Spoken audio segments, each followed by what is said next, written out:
안녕하세요.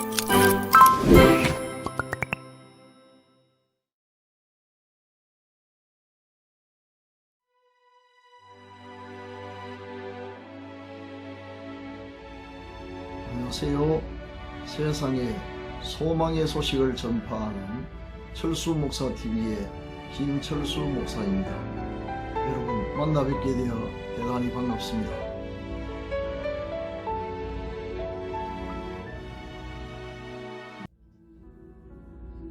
어느새 성탄절이 가까워졌네요.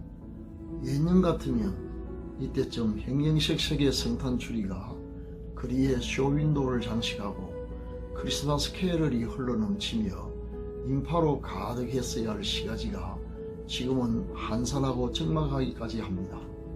기쁨으로 맞이해야 할 성탄절이 올해는 그렇지 못한 것 같아 안타깝습니다. 예상치 못했던 코로나 바이러스의 확산과 경기 불안 그리고 갖은 사고들과 사고들이 시민들의 마음을 움츠러들게 하는 것 같습니다.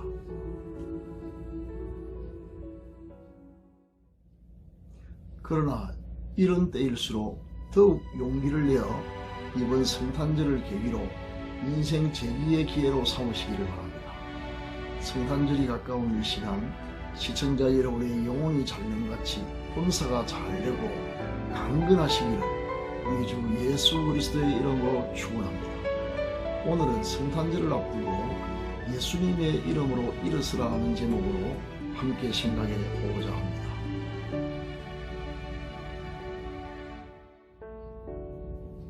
우리가 믿는 예수 이름 권세가 얼마나 큰가를 제대로 알게 된다면 우리는 그 이름을 의지하여 일어서려고 시도할 것이며, 그러한 믿음의 시도는 여러분으로 하여금 반드시 두려움과 절망을 딛고 일어서게 만들 것입니다. 재미있는 일화 한 토막을 소개하겠습니다. 1743년 3월 23일 헨델의 오라토리오 메시아가 영국 왕립 오페라 극장에서 공연되었을 때의 일입니다. 메시아는 헨델의 대표적인 작품인데 1741년에 만들어져서 1742년 4월 13일 더블린에서 초연되어 폭풍적인 호평을 받았습니다. 그리고 다음 해인 1743년 3월 23일 코벤트 가든 왕립 오페라 극장에서 연주가 되었던 것입니다. 이것이 영국 런던에서의 초연이었습니다.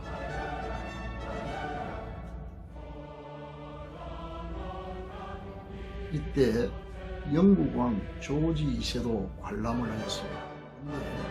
공연이 계속되던 중 예수님을 찬양하는 할렐루야가 연주될 때 조지 2세는 자신도 모르게 자리에서 벌떡 일어섰다고 합니다. 자신이 비록 영국 왕이지만 만왕의 왕, 즉 킹 오브 킹이신 예수 그리스도 앞에 경의를 표하기 위해서였습니다. 이것이 전통이 되어 지금도 할렐루야가 연주될 땐 모든 관객이 자리에서 다 일어선다고 합니다. 그렇습니다. 예수님은 세상의 그 어떤 왕과도 비교할 수 없는 왕 중의 왕으로 하늘과 땅의 모든 권세를 다 가지시고 세상을 다스리고 계십니다.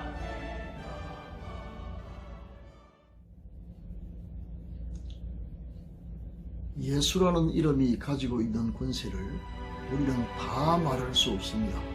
그래서 오늘은 그 중에 4가지만 간략하게 말씀드리고자 합니다. 부디 이 동영상이 여러분의 영혼과 삶을 다시 일으켜 세우는 데 도움이 되기를 간절히 바랍니다. 4가지 권세가 무엇일까요? 첫째, 죄를 사하는 권세가 있습니다. 예수님께서 죄를 사하는 권세가 있음을 확인시켜주는 사건이 성경 마태복음 9장에 기록되어 있습니다. 사람들이 중풍병자를 예수님께로 데리고 왔습니다. 모든 사람들의 눈이 예수님의 행동을 주목하고 있었습니다. 그런데 예수님은 사람들의 예상과는 다르게 중풍병자를 보시면서 소자야 안심하라, 내 죄사함을 받았느니라고 사죄를 선포하셨습니다. 이 장면을 지켜보던 서기관들이 마음속으로 인간이 감히 사죄를 선포하다니 신성모독이다 그러며 속으로 분노했습니다. 그러나 예수님은 분노하거나 의심하는 무리 앞에서 인자가 세상에서 죄를 사하는 권능이 있는 줄 너희로 알게 하려 하노라고 말씀하시면서 병자를 향하여 일어나 내 침상을 가지고 집으로 가라고 명령하셨습니다. 놀랍게도 주님의 명령이 있자 즉시 중풍병자가 나와서 집으로 돌아갔습니다.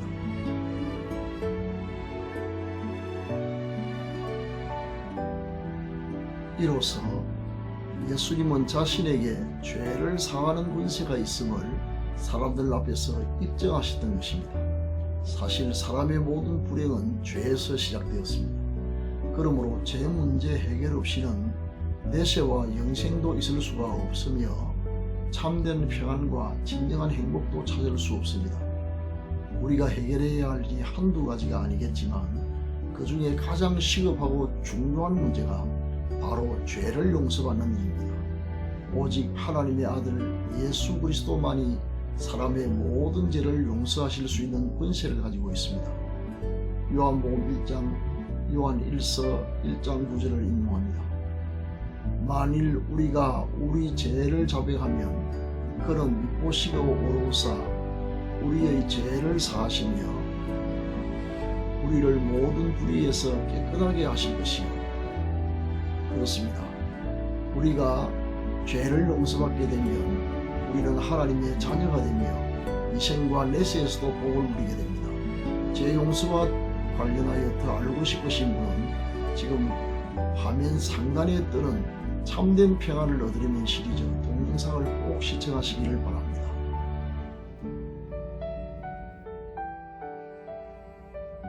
둘째, 귀신을 쫓아내는 권세가 있습니다. 귀신은 마귀의 졸개들로서 인간을 파멸시키려고 찾아옵니다. 예수님은 요한복음 10장 10절 상반절에서 귀신을 도둑에 비유하면서 귀신이 사람에게 찾아오는 목적에 대해 훔치고 죽이고 멸망시키려고 오는 것뿐이라고 말씀하셨습니다. 멀쩡한 사람에게 귀신이 들어가면 사람이 아주 이상해집니다. 온갖 육체적, 정신적 질병에 걸리거나 물론 모든 병이 귀신 때문에 생기는 것은 아닙니다. 괴력이 나타나고 과격해지며 파괴적인 행동을 하게 됩니다. 자살과 살인 충동, 지나친 증오심, 환청과 환각, 마약 중독 등과 같은 온갖 종류의 중독성 질환에 시달리게 됩니다.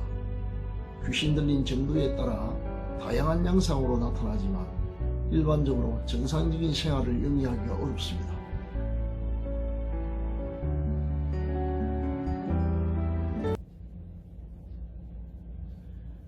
예수님은 마귀의 일을 멸하시려고 세상에 오셨습니다. 요한 1서 3장 8절 하반절 말씀을 인용합니다. 하나님의 아들이 나타나신 것은 마귀의 일을 멸하려 하십니다. 바울 사도는 전치는 귀신 들린 여자 속에 들어있는 귀신을 향해 예수 그리스도의 이름으로 내가 네게 명하노니 그에게서 나오라 고 외치자 즉시 귀신이 떠나가고 소년은 정상으로 돌아왔습니다. 이와 같이 예수님의 이름엔 귀신을 쫓아내는 권세가 있습니다.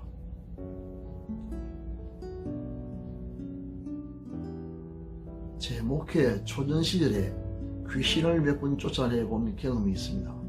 1984년 당시 마산시 산호동에 김춘이라는 여자분이 사셨는데 어느 날부터인가 귀신이 들어가 증상이 점점 심해졌습니다. 귀신은 그녀를 끊임없이 괴롭혔습니다.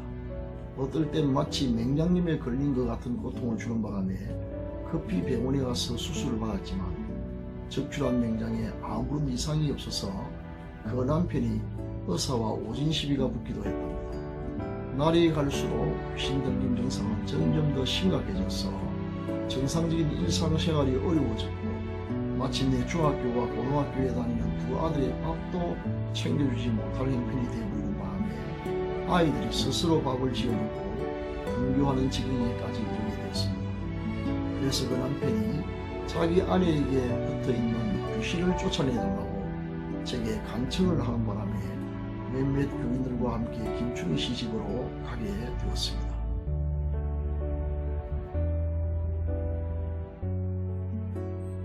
당시 저는 귀신 쫓아내는 것에 대하여 학교에서 배운 바도 없고 경험도 거의 없었습니다. 그러나 간청을 거절할 수 없어서 성도들과 함께 그 집에 가서 뜨겁게 찬송하고 말씀을 선포한 후 예수 그리스도의 이름으로 귀신이 떠날 것을 명령했더니 놀랍게도 귀신이 김충희 씨를 방바닥에 쓰러뜨리고 나가버렸습니다. 이 일을 계기로 김충희 씨가 온 가족이 예수님을 믿게 되었으며 그 남편도 열심히 전도하였는데 특별히 길을 가다가도 대나무에 수박등이 걸려있는 무속인들의 집만 보면 들어가서 복음을 전했습니다. 그 후 김충희 씨는 마산 산호교회에서 열심히 신앙생활을 했으며 나중에는 권사가 되었다는 소문을 들었습니다. 이와 같이 예수 그리스도의 이름에는 귀신을 쫓아내는 권세가 있습니다. 지금도 귀신 들려 고생하는 분 계시면 목사님을 초청하여 예수님의 이름으로 귀신을 쫓아내버리시기 바랍니다. 셋째, 병을 고치는 권세가 있습니다. 베드로와 요한이 성전 미문에 앉아서 구걸하던 안전뱅이를 예수님의 이름으로 고친 일로 인하여 붙잡혀가서 유대인들의 최고법정인 산헤드린에서 재판을 받게 되었습니다. 서슬이 시푸른 재판관들이 사도들에게 너희가 무슨 권세와 누구의 이름으로 이 일을 행하였냐고 위협하듯이 물어보았을 때 성령이 충만했던 베드로는 주저하지 않고 나사렛 예수 그리스도의 이름으로 이 사람이 건강을 얻었다라고 분명하게 대답했습니다. 즉 예수 그리스도의 이름에 병을 고치는 놀라운 권세와 능력이 있음을 선포한 것입니다. 저는 제 목회 평생에 예수님의 이름으로 수많은 병든 분들이 낫는 것을 보았습니다. 이에 대해 자세히 알고 싶은 분은 지금 화면 상단에 뜨는 병든 자를 치료하시는 하나님 동영상을 참고해 보시기 바랍니다. 그리고 오늘 이 동영상 말미에 병든 분들을 위한 기도의 시간이 있으니 끝까지 시청하시고 기도에 함께 참여하시기 바랍니다. 기도에 응답하는 권세가 있습니다. 우리가 예수님의 이름으로 무엇이든지 구하면 반드시 응답을 받습니다. 요한복음 14장 13절과 14절에서 예수님은 너희가 내 이름으로 무엇을 구하든지 내가 행하리니 이는 아버지로 하여금 아들로 말미암아 영광을 받으시게 하리라 함이라. 내 이름으로 무엇이든지 내게 구하면 내가 행하리라고 약속하셨습니다. 예수님의 약속은 신실하시며 예수님은 거짓말하지 않으십니다. 저는 평생에 수많은 기도의 응답을 체험했습니다. 기도가 응답될 때마다 다이어리에 기록을 했으며 지금도 보관하고 있습니다. 요즘은 여러분을 위하여 새벽마다 기도하고 있습니다. 기도에 대해 자세히 알고 싶으신 분은 지금 화면 상단에 뜨고 있는 재생 목록 넘버 3 기도 목록의 동영상을 참고하시기 바랍니다. 오늘 말씀드린 예수 그리스도의 이름 권세 4가지를 요약해 봅시다. 첫째, 죄를 사하는 권세가 있습니다. 둘째, 귀신을 쫓아내는 권세가 있습니다. 셋째, 병을 고치는 권세가 있습니다. 넷째, 기도에 응답하는 권세가 있습니다. 지금까지 예수 이름 권세에 대하여 말씀을 드렸습니다. 예수님은 하늘과 땅의 모든 권세를 다 가지고 계십니다. 그러나 시간 관계상 우선 4가지만 말씀드렸습니다. 예수님은 우리에게 자신의 이름을 사용하도록 위임하셨습니다. 제 목회 경험에 의하면 예수 이름의 권세를 선포할 때마다 하나님의 능력이 나타났습니다. 부디 바라옵는 것은 여러분이 권세와 능력이 무한하신 예수님의 이름을 믿고 입으로 선포하고 행동하심으로 모든 절망과 두려움과 무기력의 자리에서 벌떡 일어나셔서 승리하시기를 바랍니다. 여러분의 믿음과 결단을 보시고 주님께서 여러분을 반드시 도와주실 것입니다.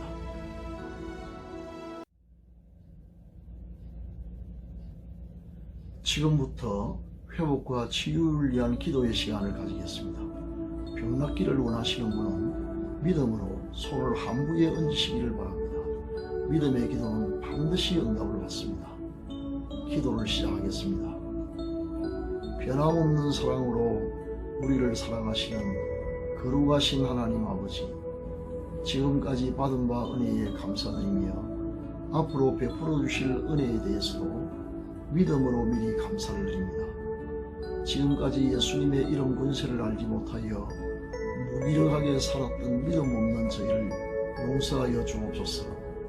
큰 권세의 주님께 이사오니 예수의 이름을 의지하여 절망과 두려움과 무기력의 자리를 꽉차고 힘차게 일어나게 하여 주옵소서.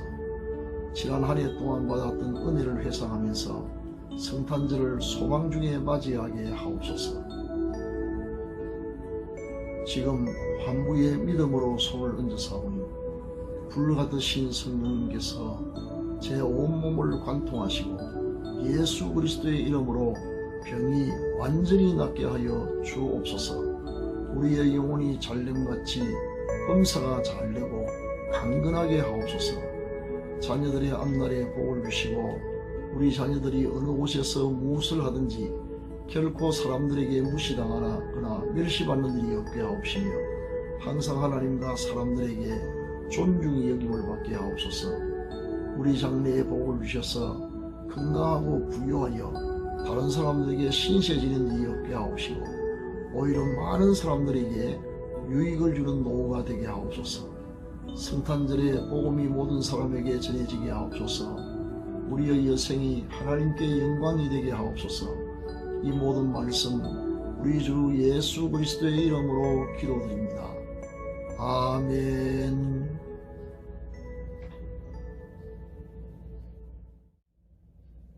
사랑하는 시청자 여러분, 오늘은 여기에서 아쉬운 작별의 인사를 나누게 하겠습니다.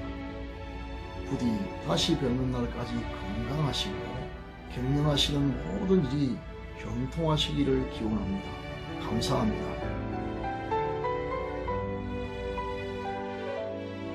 성경 말씀을 인용하고 마치겠습니다.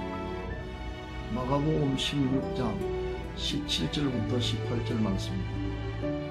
읽는 자들에게는 이런 표적이 따르리니 곧 그들이 내 이름으로 귀신을 쫓아내며 새 방언을 말하며 뱀을 집어 올리며 무슨 독을 마실지라도 해를 받지 아니하며 병든 사람에게 손을 얹은 적 나으리라 하시더라.